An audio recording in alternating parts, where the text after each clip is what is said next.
देवादिदेव महादेव को जल चढ़ाएं। जल चढ़ाते समय तुम्हारे भावों में, जब हम शंकर भगवान को जल चढ़ाते हैं तो एक स्मरण आपके भीतर रहे, ध्यान रखिए। जैसे ये शिवलिंग है, ठीक है, ये जलाधारी है, गोलपीठी का जिस पर ये शिवलिंग रखा हुआ है, ये जलाधारी, बीच में अशोक सुंदरी, इधर गणेश जी, इधर कार्तिकेय जी, जिस पे शिवलिंग रखा हुआ है, ये माता पार्वती जी का हस्त कमल। ऊपर से जो एक एक बूंद पानी नीचे गिरता है वो शंकर भगवान की 5 बेटियां जया, विषहरा, श्यामली बारी, दौतली और देव। जब शिवजी को जल चढ़ाओ, शंकर भगवान को जल चढ़ाने के लिए सबसे पहले गणेश जी वाली जगह पर जल चढ़ाओ, फिर कार्तिकेय जी वाली जगह पर जल चढ़ाओ, फिर अशोक सुंदरी की जगह पर जल चढ़ाओ, फिर पीठिका पर जल चढ़ाओ, उसके बाद में शिवलिंग पर जल चढ़ाइए।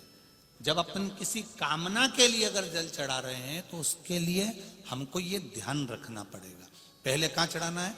जहां से पानी नीचे गिरता है तो राइट में गणेश जी, लेफ्ट में कार्तिक, जो एक भाग होता है, यहां पर अपन ने जल चढ़ाया गणेश जी को, यहां चढ़ाया कार्तिकेय को, बीच में एक मोटी सी लाइन होती है जहां सुख सुंदरी विराजमान होती है, वहां जल चढ़ाकर और फिर जल को चारों तरफ घुमाने के बाद फिर शिव जी को समर्पित कर।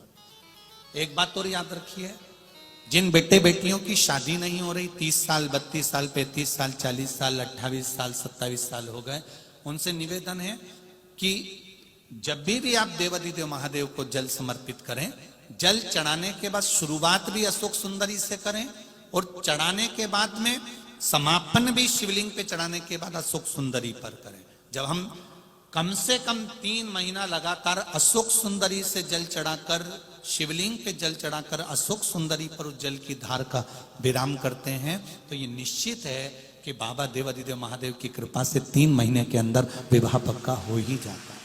निश्चितता। शिव को जल चढ़ाकर हम भगवान देवादिदेव महादेव की आराधना कर सकते हैं। एक सुंदर पत्र आया, देखिए।